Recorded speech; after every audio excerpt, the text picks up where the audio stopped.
तो कन्या लगन के लिए हम बात कर रहे हैं राहु और चंद्र युति के बारे में। इस वीडियो में देखेंगे अब आपके नवम भाव के लिए। नवम भाव में जहां चंद्रमा उच्च की स्थिति में होंगे और वृषभ राशि में स्थित होंगे, यहाँ इनके साथ राहु के स्थित होते हुए ये कंजक्शन आपको काफी ज्यादा अच्छी इमेजिनेशन स्किल्स देगा, साथ साथ में आपको काफी क्रिएटिव भी बनाएगा। ऐसा जो जातक होगा स्पेशली पढ़ने लिखने पे या ज्यादातर वो विदेश यात्रा करने पे ही जोर देगा लाइफ में। ऐसी कंडीशन में आपको विदेश के थ्रू या अदर स्टेट के थ्रू काफी फायदा मिल सकता है। यहाँ चंद्रमा अब आपके चार्ट में 11th लॉर्ड है। 11th लॉर्ड होकर चंद्रमा जब इस तरीके से बैठे तो जातक काफी ज्यादा ज्ञानी होगा, विद्वान होगा, काफी पढ़ा लिखा होगा और वो अपनी स्किल्स को समझ पाएगा। हालांकि थर्ड हाउस में अब क्योंकि केतु स्थित है तो आपको लगभग प्रत्येक कार्य के लिए मेहनत ज्यादा ही करनी होगी। लेकिन यहाँ राहु के साथ कोई अन्य ग्रह अगर आपके बैठा है 9th हाउस में, तो उस ग्रह को आपको जरूर देखना होगा। साथ ही साथ यहाँ शुक्र का इंपॉर्टेंस भी बहुत ज्यादा बढ़ जाता है, क्योंकि शुक्र राहु और चंद्रमा दोनों के ही डिस्पोजिटर हैं। तो शुक्र भी आपके चार्ट में अब अच्छी स्थिति में होने चाहिए। इस प्रकार का जो राहु होगा वो आपको पढ़ने लिखने या कुछ नया सीखने को लेकर काफी जिज्ञासु बनाएगा। साथ ही साथ आपके अंदर बहुत ज्यादा क्रिएटिविटी होगी और इमेजिनेशन भी आपकी काफी अच्छी होगी। ऐसा जातक हो सकता है कि शुरुआत में उतना अच्छा ना हो स्टडीज वगैरह में, लेकिन आगे चलकर वो बहुत अच्छा कर सकता है। ऐसे जातकों के पास अर्निंग्स को लेकर भी बहुत सारी अपॉर्चुनिटीज लाइफ में रहेंगी और वो ज्यादातर केस में अर्निंग्स के मामले में भाग्यशाली भी होंगे। लेकिन इसके लिए आपको शुक्र को जरूर ही देखना होगा। साथ ही यहाँ अब क्योंकि नवम भाव के स्वामी शुक्र ही हैं, तो शुक्र का संबंध क्या वास्तव में चंद्रमा से है या राहु से ही, ये आपको जरूर देखना चाहिए। अगर शुक्र का संबंध इन दोनों ही ग्रहों से किसी भी तरीके से अगर बनता है तो ये आपके लिए कहीं ना कहीं और भी ज्यादा लक फैक्टर ऐड करेगा आपकी लाइफ में। अब चंद्रमा यहाँ 11th लॉर्ड है। 11th लॉर्ड होने की वजह से इस बात की संभावना बहुत अधिक है कि आपके नेटवर्क में ज्यादातर जो लोग होंगे वो किसी अदर कल्चर या अदर धर्म वाले हो सकते हैं, या वो फॉरेनर हो सकते हैं, किसी अदर स्टेट के हो सकते हैं। मोस्टली आपका जो घूमना फिरना रहेगा उससे आपको काफी नए अनुभव प्राप्त होंगे। जातक बहुत ही मुश्किल से किसी एक स्थान पर टिक पाएगा। ऐसा जातक जिज्ञासु बहुत ही ज्यादा होगा और जैसे जैसे आप कोई भी ज्ञान प्राप्त करेंगे, पर्टिकुलर कोई भी स्टडी करेंगे, वैसे वैसे आपकी जिज्ञासा और ज्यादा बढ़ती जाएगी। यहाँ अब राहु कितने ज्यादा क्लोज हैं चंद्रमा के, राहु जितने ज्यादा चंद्रमा के क्लोज होंगे उतना ही ज्यादा आपको बेहतर अवसर मिलेंगे लाइफ में और अपॉर्चुनिटीज आपकी लाइफ में काफी ज्यादा मिलेंगी। अब आपके ऊपर डिपेंड करता है कि आप उनका कैसे लाभ उठा पाते हैं। अब आप यहाँ बुध से संचालित होते हैं। बुध से संचालित होने की वजह से और क्योंकि राहु लगन पर दृष्टि भी डालेंगे, इसलिए जातक इंटेलिजेंट बहुत ही ज्यादा होगा। और वैसे भी आप एक ड्यूअल प्लेनेट से रिप्रेजेंट होते हैं, तो आपके अंदर ऑलरेडी ड्यूअलिटी है। अब आपको यहाँ राहु काफी सारी नई नई अपॉर्चुनिटीज देगा कैरियर को लेकर भी और अन्य मामलों में भी।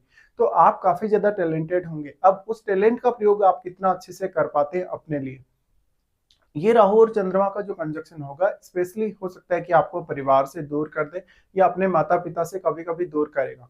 इस प्रकार का जातक घूमने फिरने में, विदेश यात्रा करने में काफी ज्यादा रुचि लेगा। साथ ही साथ वो अपने घूमने फिरने के दौरान काफी कुछ नया एक्सप्लोर भी कर सकेगा।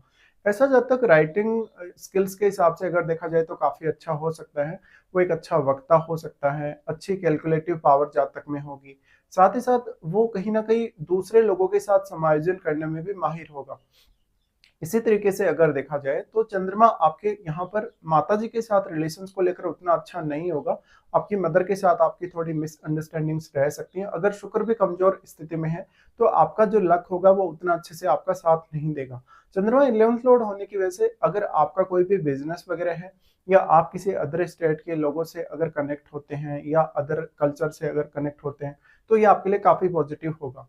यहाँ पे अगर हम दृष्टियों के हिसाब से देखेंगे तो राहु का दृष्टि सबसे पहले आपके लगन पर ही आएगा। लगन पर राहु दृष्टि डालें तो काफी चतुर और चालाक बनाते हैं, काफी इंटेलिजेंट बनाते हैं। साथ में चंद्रमा से रिलेटेड जो गुण होंगे वो भी आप में बहुत ज्यादा होंगे।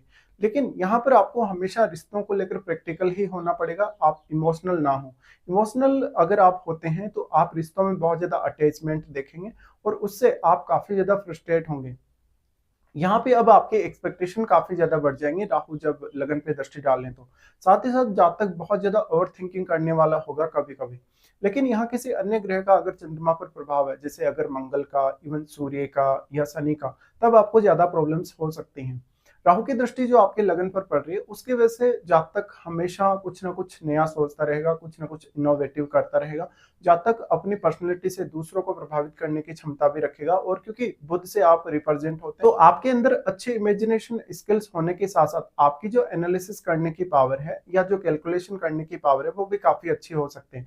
इससे आपको डिफरेंट डिफरेंट कैरियर चुनने में सफलता मिल सकती है। इस प्रकार का जो भी जातक होगा हमेशा ही अपने जीवन में कुछ ऑप्टिमम लेवल का एक लक्ष्य लेकर चलेगा, और हमेशा ही वो लक्ष्य को पाने में समर्थ रहेगा।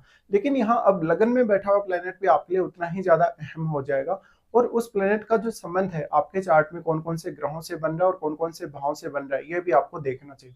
फिर यहाँ राहु और चंद्रमा दोनों ही दृष्टि डालेंगे आपके थर्ड हाउस पे। लेकिन राहु के साथ जो बैठा हुआ ग्रह होगा आपके चंद्रमा के अलावा, वो चंद्रमा पर भी अधिक प्रभाव डालेगा, और यहाँ केतु और केतु के साथ बैठे हुए ग्रह पर भी। तो जो भी ग्रह यहाँ राहु के साथ बैठा है वृषभ राशि में, उस ग्रह को आपको जरूर देखना होगा। साथ साथ ये जो राहु है वो कितने ज्यादा उस ग्रह के क्लोज हैं, क्योंकि राहु उस पर्टिकुलर ग्रह के जितने ज्यादा क्लोज होंगे उतना ही ज्यादा वो ग्रह यहाँ मल्टीप्लाई होता हुआ आपको दिखेगा। तो राहु का जो दृष्टि थर्ड हाउस पे पड़ रहा है, क्योंकि यहाँ केतु स्थित है, बट राहु इसलिए बहुत अधिक प्रभाव केतु पर नहीं डाल सकते क्योंकि इनके बीच में ऑलरेडी 180 डिग्री का जो एंगल है वही बना हुआ रहेगा और वो बिल्कुल फिक्स है। लेकिन क्योंकि राहु के साथ बैठा हुआ ग्रह राहु की वजह से काफी ज्यादा मल्टीप्लाई हुआ है, तो वो अपना यहाँ बहुत ज्यादा इफेक्ट डाल सकता है आपके थर्ड हाउस पे।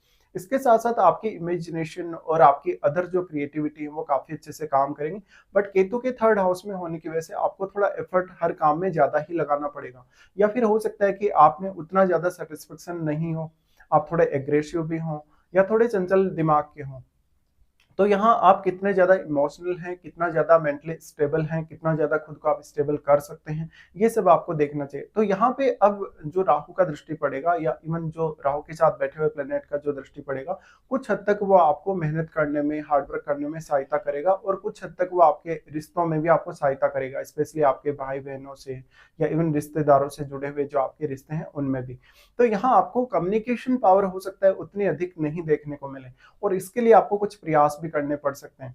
अब यहाँ ये मंगल का घर है, मंगल का घर होने की वजह से यहाँ हमेशा रिश्तों को लेकर कुछ अलग सी एक्सपेक्टेशन रहेंगी और थोड़ा एग्रेशन भी ज्यादा रहेगा, ये सब आपको मेंटेन करना होगा। उसके बाद राहु यहाँ दृष्टि डालेंगे पंचम भाव पे। अब देखिए लगन और पंचम दोनों को ही वो यहाँ कनेक्ट कर रहे हैं, और साथ साथ में वो थर्ड को भी कनेक्ट कर रहे हैं। तो ये इमेजिनेशन के लिए बहुत अच्छा है, क्रिएटिविटी के लिए बहुत ज्यादा अच्छा होगा। हालांकि संतान पक्ष को लेकर भी आप बहुत ज्यादा ऑब्सेस्ड होंगे, लेकिन हो सकता है संतान से जैसी आपकी एक्सपेक्टेशन है वैसा वैसा संतान आपके साथ करे ना करे, उसका बिहेवियर आपके साथ वैसा हो या ना हो। लेकिन ये लव लाइफ को लेके भी कहीं ना कहीं जातक थोड़ा ज्यादा सीरियस होगा, और जातक कहीं ना कहीं अपने पार्टनर से थोड़ा संतुष्ट कम होगा और वो लव अफेयर्स की तरफ जा सकता है। अब जो पंचम भाव है वो क्योंकि शनि का घर है, शनि का घर होते हुए यहाँ आपको बहुत ज्यादा प्रैक्टिकल रहना होगा। आपका जो भी कोई निर्णय है पर्टिकुलर किसी भी काम को लेके, वो निर्णय आपको बार बार नहीं बदलना होगा। अगर आप अपने निर्णयों में बार बार चेंज करते हैं, बदलाव लाते हैं, तो आपका एफर्ट भी आपके लिए उतना ही ज्यादा बढ़ जाएगा। इसके साथ साथ आपको अपनी महादशा पर ध्यान देना चाहिए, वास्तव में आपको राहु की या चंद्रमा की महादशा है या नहीं है।